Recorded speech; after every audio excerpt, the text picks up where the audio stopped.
ধর্মপ্রাণ প্রিয় উপাসক উপাসিকা বিন্দু, মহাকারণিক তথাগত বুদ্ধ জগতে 5টি অচিন্তনীয় গুণের কথা বলেছেন। যে অচিন্তনীয় গুণগুলো আপনি কখনো বর্ণনা করে শেষ করতে পারবেন না, এবং বলছে বিপাক হতি অচিন্তনীয়। সে 5টিকে যদি আপনি পূজা করেন অথবা খারাপও করেন, তার ফল কি হবে সেটাও চিন্তা করে শেষ করা যাবে না। সে 5টি অচিন্তনীয় গুণ কি? তো 5টি অচিন্তনীয় গুণে বলছে বুদ্ধ গুণ অচিন্তনীয়, ধর্ম গুণ অচিন্তনীয়, সঙ্গ গুণ অচিন্তনীয়, মাতা পিতার গুণ অচিন্তনীয়, আচার্য উপাধ্যায়ের গুণ অচিন্তনীয়। বুদ্ধ গুণ অচিন্তনীয় কেন? কারণ বুদ্ধ যে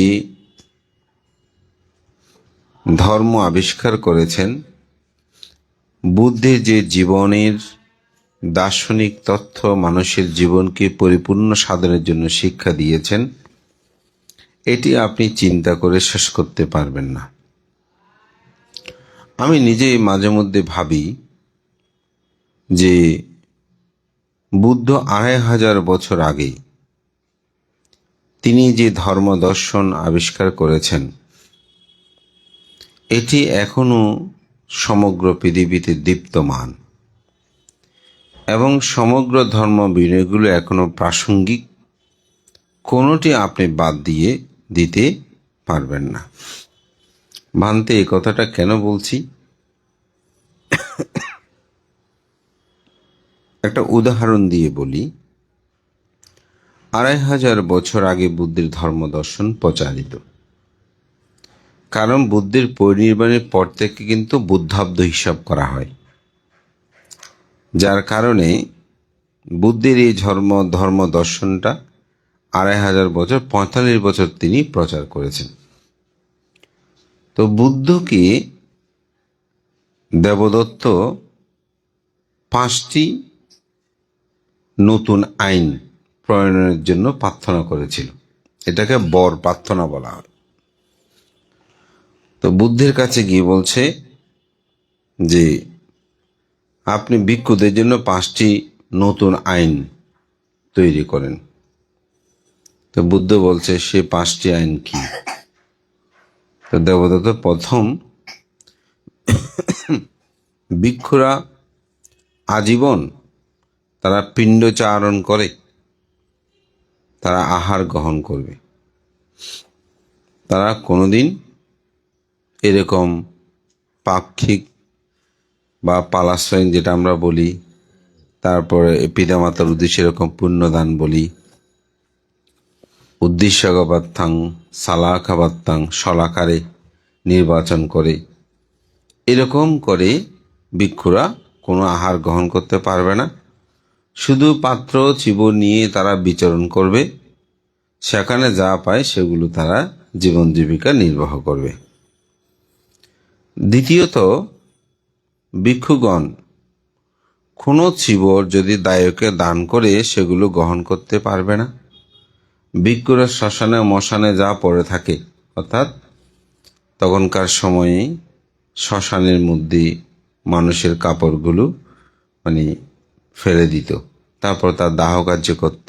কেউ কবর দিলি ওখানে যেগুলো পড়ে থাকে এরই বলছে এইরকম যে কাপড়গুলো আছে ওগুলো সংগ্রহ করে রং করে সেলাই করে তারপর চিবর তৈরি করে এগুলো পরিধান করবে। ভিক্ষুরা আজীবন তারা কোনো বিহারে থাকতে পারবে না। ভিক্ষুগণ আজীবন অরণ্যচারী হয়ে থাকতে হবে, অর্থাৎ এই লোকালের মধ্যে কেউ থাকতে পারবে না। ভিক্ষুরা বন জঙ্গলের মধ্যে শুধু থাকবে। তারপর বুদ্ধ কে বললেন ভিক্ষুগণ আজীবন তারা নিরামিষ পুজো হয়ে থাকবে, কোনো আমিষ ভোগ করতে পারবে না। ভিক্ষুগণ তারা আজীবন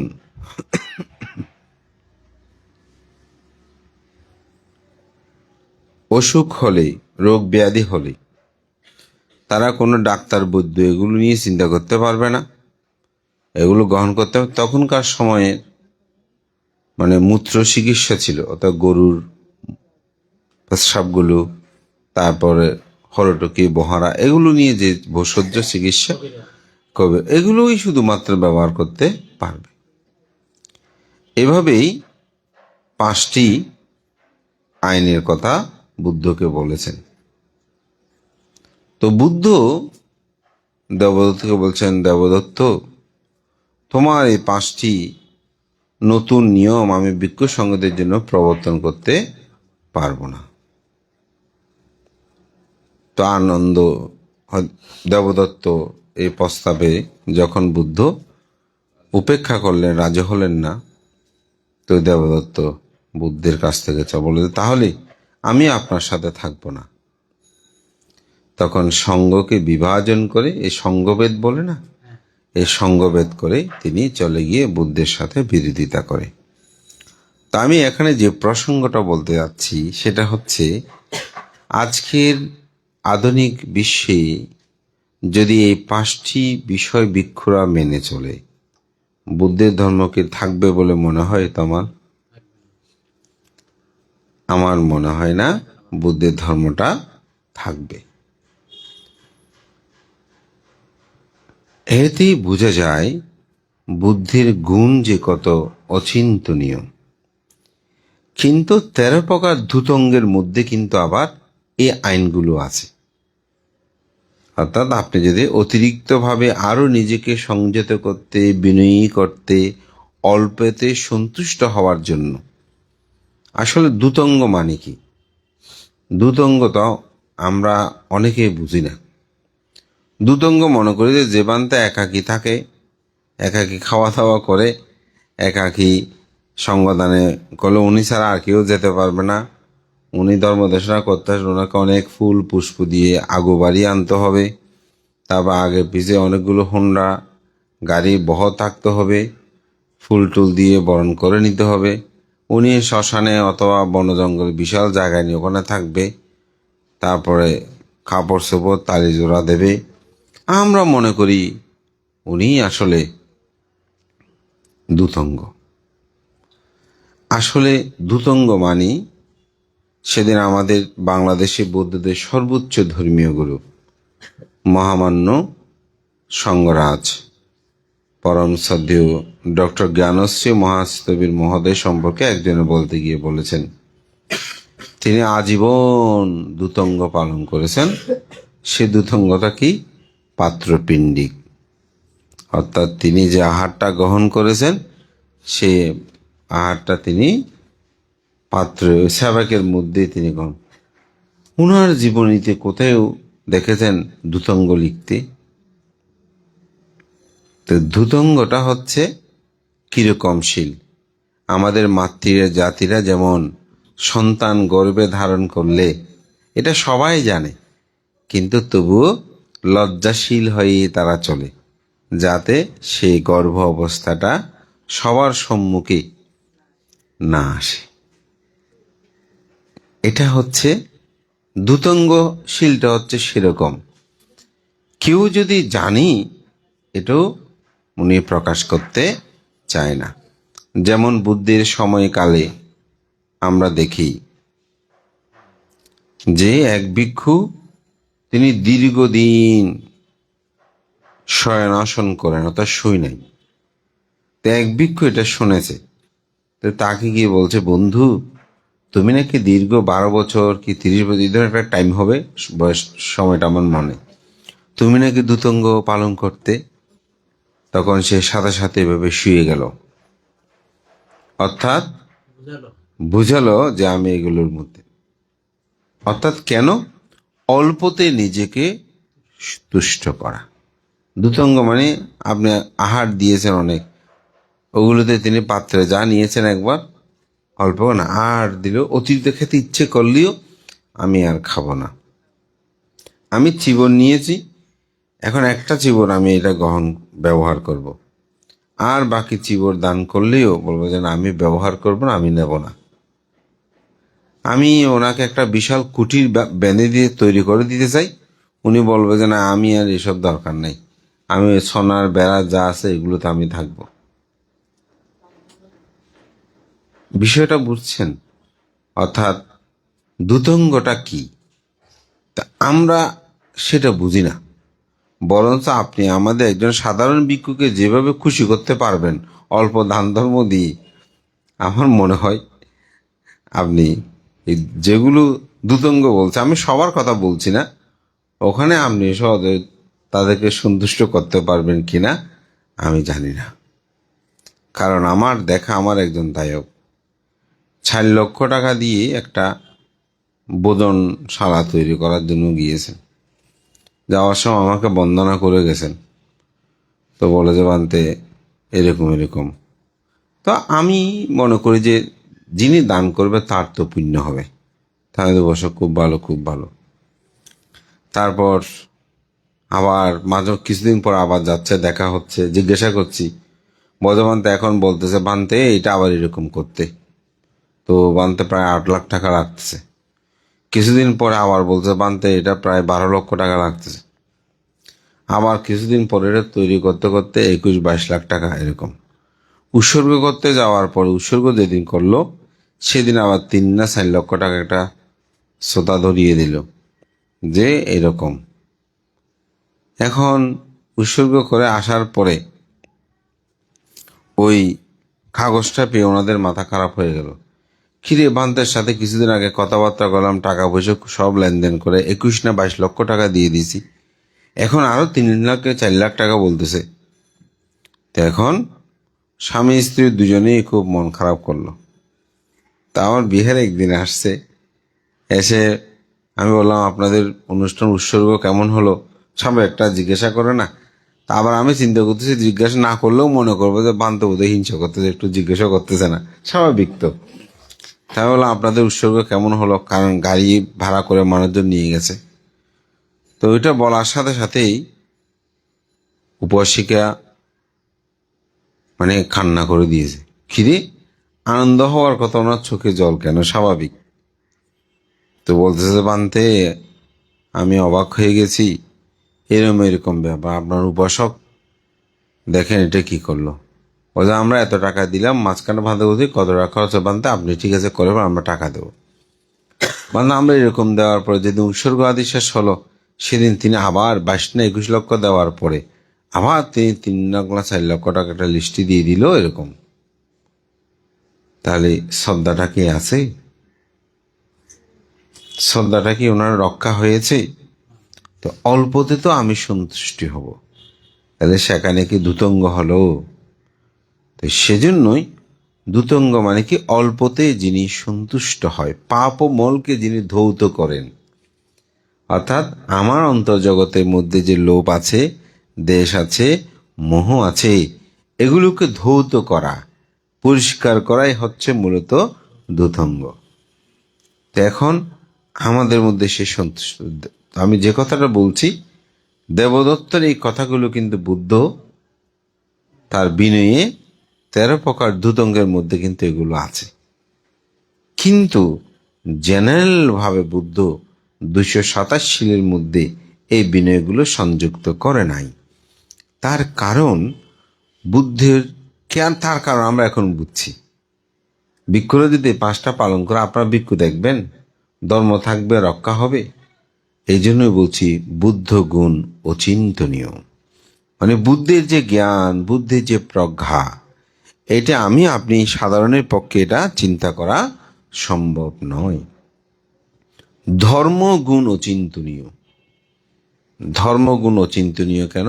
ধর্ম মানে কি? সত্য। পৃথিবীতে যত সত্য আছে এই সমগ্র সত্যই হচ্ছে বুদ্ধের ধর্ম দর্শনের ধর্ম। এটা এই কথাটা হিন্দু ধর্মে থাকুক, এই কথাটা মুসলিম ধর্মে থাকুক, এই কথাটা খ্রিস্টান ধর্মে থাকুক, যেখানে থাকবে থাকুক, কথাটা যদি সত্য হয় আপনি মনে করবেন এটা বুদ্ধির কথা। মানে কেন? কারণ বুদ্ধ সত্যকেই তো আবিষ্কার করেছেন। বুদ্ধ এটা কোনো তৈরি করে নাই, বুদ্ধ এটা আবিষ্কার করেছেন। যে তো বুদ্ধ জগতে আবিষ্কার করতে বলে যাহা কিছু সত্য তাহাই হচ্ছে ধর্ম। যেমন আপনি পাপ করবেন, নরকে যাবেন, এটাই ধর্ম, এটাই ধর্ম। যেমন বুদ্ধ যদি বলতো যে আমাকে সেবা করলে তুমি স্বর্গ পাবে, তুমি নরক পাবে, কোথায়ও দেখেছেন আপনারা বুদ্ধ এই ধরনের কথা বলতে?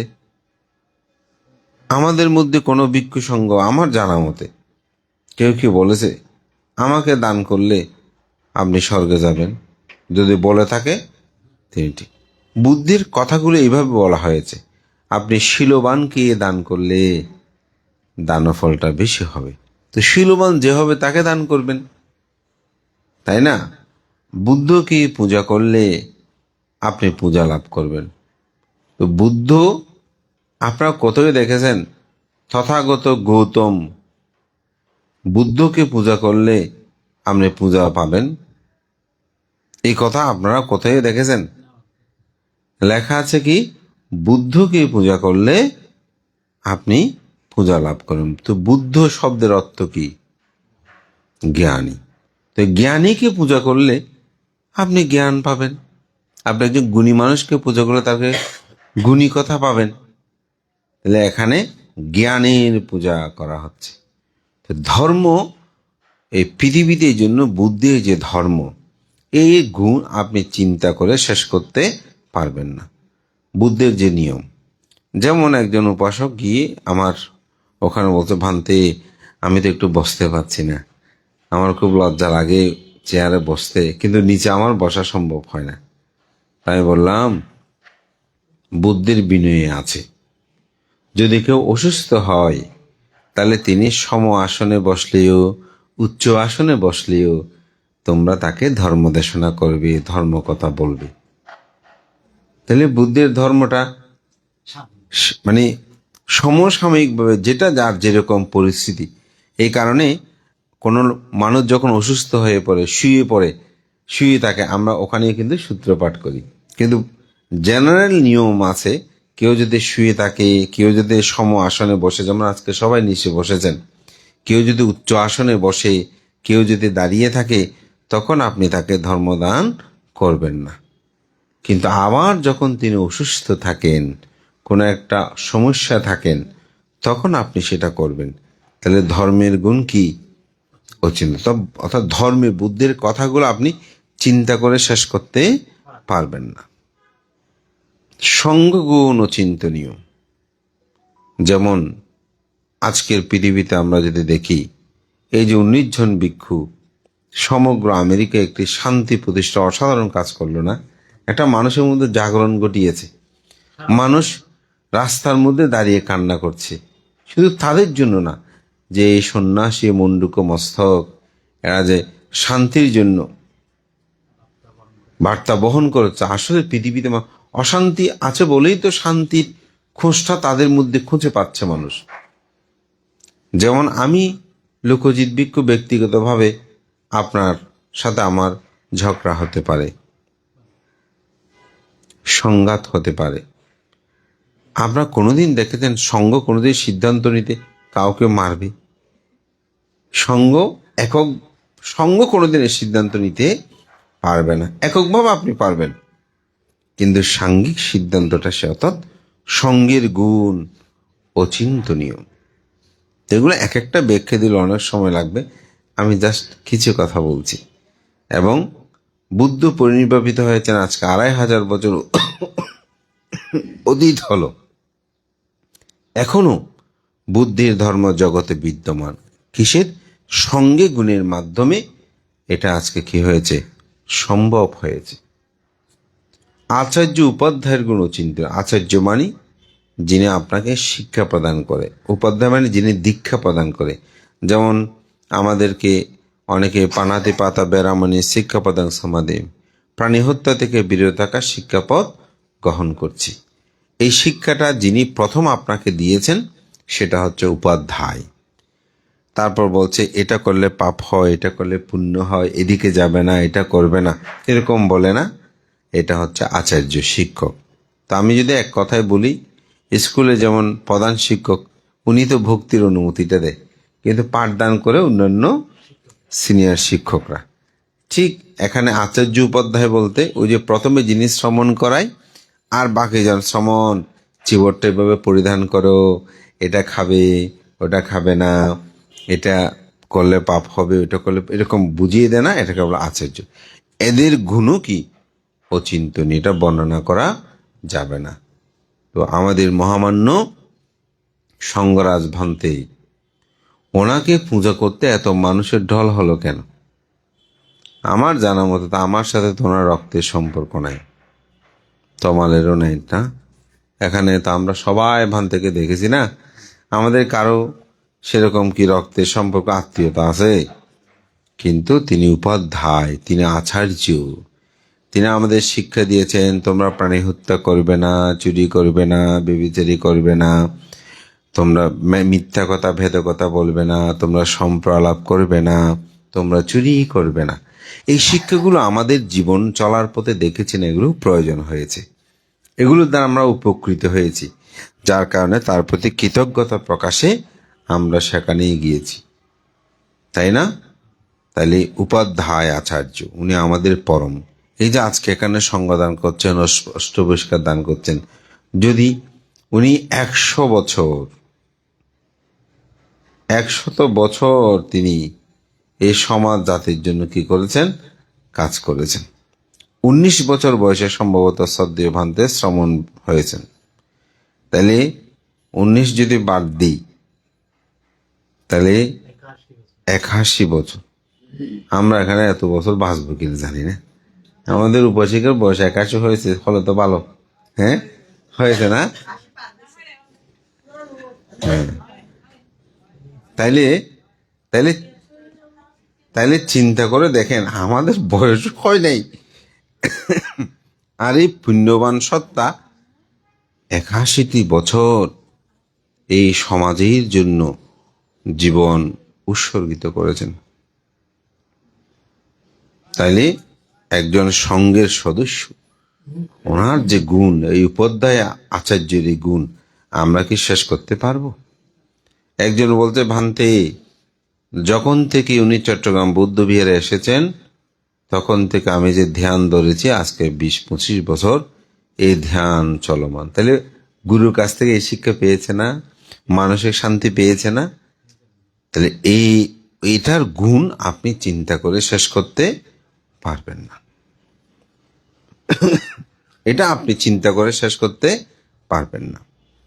সর্বশেষ হচ্ছে মাতা পিতার গুণ অচিন্তনীয়।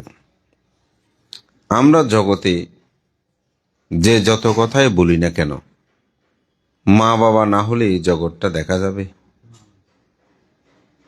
আমরা তো বলি আমি কারো দাঁতদারি না, না, সবাই কিন্তু আমরা কম বেশি বলি, আমি তোমার দাঁতধারি নাকি, আমার মতো আমি চলি। কিন্তু আমরা মাতৃগর্ভে যেদিন প্রতিসন্ধি গ্রহণ করেছি, সেদিনে ধার ধারা শুরু করেছি। পিতার ওরসে মায়ের গর্ভে আমাদের প্রতিসন্ধি গ্রহণ, না, সেখানেই আমাদের এটা। তাহলে মা বাবার কাছ থেকে আমাদের জীবন না, এটা দেখার জন্য কিন্তু স্বর্গ নরকে যেতে হবে না, যেতে হবে তোমার, যেতে হবে। হ্যাঁ, কি নাম বলছিলে তুমি? প্রান্ত। যেতে হবে? যেতে হবে না।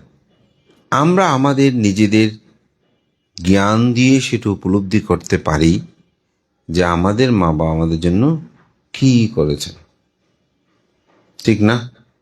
তুমি যেদিন চলে যাবে বলে সেদিন তোমার মা কেমন করে তুমি জানো, আর তুমি যখন আসবে বলে তখন কেমন করে, ঠিক না? এটা কি তুমি চিন্তা করতে পারবে?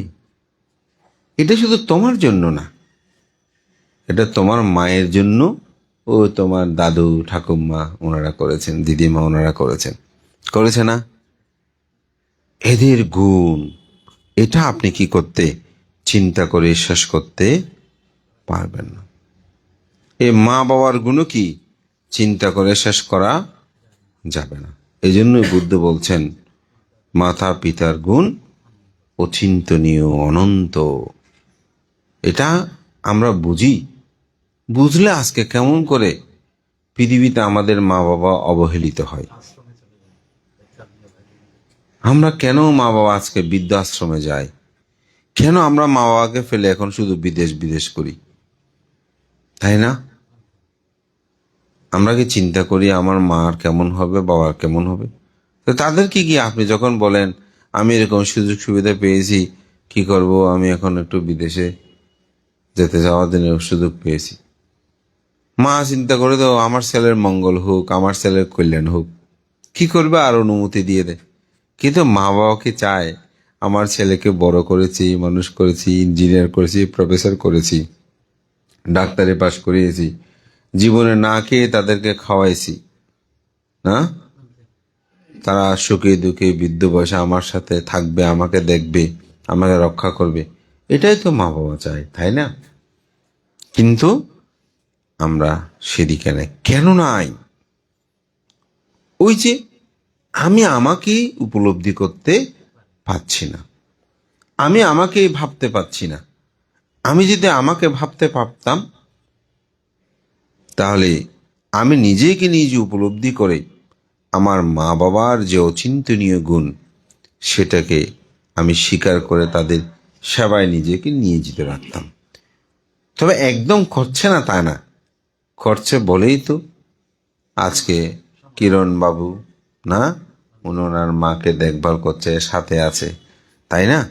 উনিও তো চাইলে বিদ্যুৎ দরকার কি বলে চলে যেত, ওনারা সেবা করছে না। আমি সার্বজনীনভাবে বলছি, সবাই যে করছে না তা না, কিন্তু আমাদের আরো বেশি করা উচিত, তাদের কথা শোনা উচিত, তাদেরকে অবজ্ঞা অবহেলা করা উচিত নয়।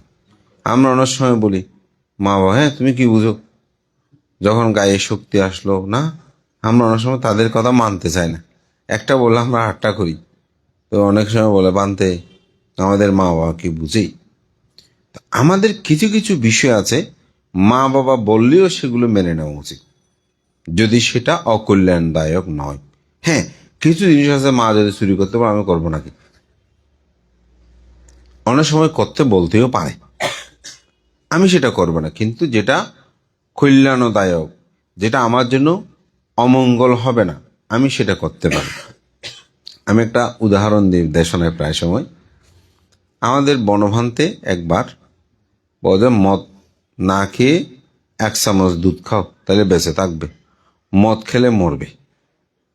এই কথাটা মানে স্লিপ খেয়ে সমগ্র বাংলাদেশ হয়ে গেল দুধ না খেলে মরে যাবে। এখন দুধ খেতে খেতে এই চামচ দুধ আমাদের চাঁদগাঁও দুধ শেষ, এই বদরাট থেকে দুধ কিনে নিয়ে যাচ্ছে চাঁদগাঁও থেকে, রাতের 1টা 2টা বাজে মোবাইলে থাকতে পারতেছি না, বিদেশ থেকে ফোন করতেছে, বজে বানতে আমার মা একটা তো আমাকে ক্যামেরা দিয়ে করে রাখছে, দুধ খেতেই হবে, এখন মানতেছে না, এটা না খেলে বনবন্ধে এরকম বলেছে নাকি, এটা সেটা। আসলে এরকম কিছু বলে নাই ঘটনা। তো ওখানে একটা আমার ভান্তে পরিচিত ছিল রাজবন বিহারে, ওনাকে আমি রাত্রে ফোন দিলাম, কি ঘটনা কি, বলতে মানতে এটা নয়, ঘটনা হচ্ছে এরকম বনবন্ধে এরকম, এটা। তো আমার একজন উপাসক, উনি প্রকৌশলী, আপনার নাম শুনে সুনীল বাবু, উনি আমার বিহারে আসছেন ওই দিন, ঘটনার পরের দিন। তো এসে যখন আমার সাথে বসেছে, তা আমি ওনাকে বললাম, উপাসক, মানে প্রসঙ্গে বলছে, যেমন আপনার সাথে আমার পরিচয় আছে, তো আগের দিন তো সারাদিন অনেক কিছু হলো, তো তারপর দিয়ে যখন গেছেন আমি ওইভাবে বলতে চাই যে উপাসক কালকে দুধ খেয়েছেন, তুলে হেসে দিল। তো বলো যে বান্ধে খেয়েছি, তবে বান্ধে আমার খাওয়াটার মধ্যে একটা বিষয় আছে। তা বললাম কি, বোধ আপনার উপসিকা আসছে, এসে 1 কাপ দুধ নিয়ে আসছে, বলতে দুধ খাও। তো আমি বললাম যে আমি তো এই টাইমের দুধ খাই না, কি জন্য? বলতে বনবান্ধে বলেছেন দুধ খাওয়ার জন্য, এখন 1 কাপ দুধ খাও। তো আমি চিন্তা করলাম দুধ তো ভালো জিনিস, খেলে ভালো হয়, এটা বনমান্তে কেন বলছে কি বলছে এত তর্ক বিতর্ক না করে দুধটা যেহেতু ভালো, আমি খেলে কথা আর বাড়বে না, আমার শরীরের জন্য পুষ্টিকর কল্যাণকর হবে, সুতরাং এটা নিয়ে এত বেশি কথা বলার দরকার কি। বলতে আমি আর ওর সাথে কথাবার্তা বেশি না বলে, ও যেটা বলে সেটা শুনেছি, আমি দুধটা খেয়ে নিয়েছি। তো এটা আমি বলছি এই জন্যই, আমাদের মা বাবা অনেক সময় আমাদেরকে এরকম কিছু কথা বলে, যে কথাগুলো যদি আমাদের মঙ্গলদায়ক হয় সেগুলো যেন আমরা পালন করি। মা বাবার কাছে অনেক কিছু, এটা আপনি তেলিপাট বলতে পারেন, অমুক বলতে, অনেক কিছু জানা হয়ে যায়। এটা একটা আশ্চর্য বিষয়। তারও একটু উদাহরণ বলে আপনারা চিনবেন, বৈদ্যপাড়ার, উনি মারা গেল, আমার অত্যন্ত প্রিয়জন ছিলেন, যে সিডিএর যিনি চাকরি করতেন, বিকাশ বড়ুয়া চৌধুরী। তো ওনার ছেলের বিয়ে বহু উত্তর আমাকে ফাং করেছিলাম, আমি বাসায় গিয়েছি। তো ওনার ছেলে যখন বিয়ে করলো, তো ওনারা 3 দিন কি 4 দিনের মাথায় ওনারা নেপালে বেড়াতে যাবেন। টিকিট টিকিট সব কনফার্ম। তো এখন ছেলে বলতেছে মাকে, মা আমরা টিকিটও করেছি, তো আমরা একটু হানিমুনে বেড়াতে যাবো। তো মা বলতেছে যে বাবা, আমার শাশুড়ি মা তো আমাদেরকে 7 দিন পর্যন্ত কোথায় বেরোতে দেয় নাই, তো তুমি একটু যেও না, 7 দিন পর্যন্ত একটু থাকো, মেনে চলো। এখন ছেলে বলছে যে না, আমরা টিকিট সব করে ফেলছি, হোটেল বুকিং করে ফেলছি, এসে অনেক টাকা লস হবে এসে। তো মা বলতেছে দেখো, তোমরা মানলে মানো, কিন্তু আমাদের শাশুড়ি মা থেকে আমাদেরকে বলেছে, আমার মনে হচ্ছে যে মানে মানলে ভালো হবে রে, আর তোমরা যদি একেবারে যাও আমি কি আর বলবো। এখন ছেলে নাকি কি বুঝে বলে, আচ্ছা মা ঠিক আছে, তুমি যখন বলছো আর যাব না, যায়নি। যে বিমানে করে নেপালে যাওয়ার কথা, সে বিমানটায় দুর্ঘটনার কবলে পড়ে।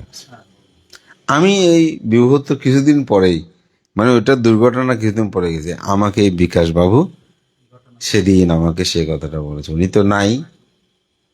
তো আমি এটাই বলছি, মা বাবার এগুলো অসাধারণ একটা কিন্তু বিষয়। আমরা ত্রিপিটক শাস্ত্রের অনেক জায়গায় দেখি যে এক সন্তান চলে যাচ্ছে, তো মা বলছে না তুমি যে না, বাণিজ্যে যাচ্ছে, সে মাকে তুচ্ছ তাচ্ছিল্য করে, এমনকি সাহিত্যে লেখা আছে পা দিয়ে ঠেলে দিয়ে, আমি শব্দ ব্যবহার করছি না, চলে গেছে। তো গিয়ে নৌকাটা জাহাজটা ডুবে গেল, তো ডুবে গিয়ে ভাসতে ভাসতে একটা দ্বীপের মধ্যে গিয়ে বসলো। তো দ্বীপে গিয়ে বসে ওখানে একটা লোক দেখছে যে একটা সুন্দর মাথার ফুল নিয়ে সে হাঁটতেছে দ্বীপের মধ্যে। ও বলছে তোমার ফুলটা তো অনেক সুন্দর, এটা আমাকে দাও না। বলছে ভাই আমার এই ফুলটা তুমি নিও না, এই ফুলটা আমার মাথায় বসে ফেলতে পারছি না, খুর আছে এই ফুলের মধ্যে, এই খুরের মতন রক্ত শোষণে নেই, আমি যন্ত্রণায় কাতর, আর তুমি নিতে চাইলেও আমার মাথা থেকে এটা নিতে পারবে না। বলছে না, তুমি না দেওয়ার জন্য বলছো, তুমি আমাকে ফুলটা দাও, মাথায় একটা বড় ফুল। তো বলছে ঠিক আছে তুমি নাও। তো ও যখন হাত দিল, মাথা থেকে ওটা উঠে গেছে। তখন বলছে বোধহয় আমার পাপের ফল ভোগ করা শেষ হয়েছে, আর নয়তো এতবার এই ফুলটা আমার মাথা থেকে নিতে চেয়েছে, নিতে পারেনি। সে মাথায় দেওয়ার সাথে সাথে খুর যেভাবে মাথা কাটে সেভাবে কাটতে গড়াগড়ি করতে শুরু করলো। তখন জিজ্ঞাসা করছে ভাই তুমি কি মা বাবার ক্ষতি করেছো? তখন সে বলছে হ্যাঁ আমি এরকম এরকম করেছি। বলছে তোমাকে এই কর্মফল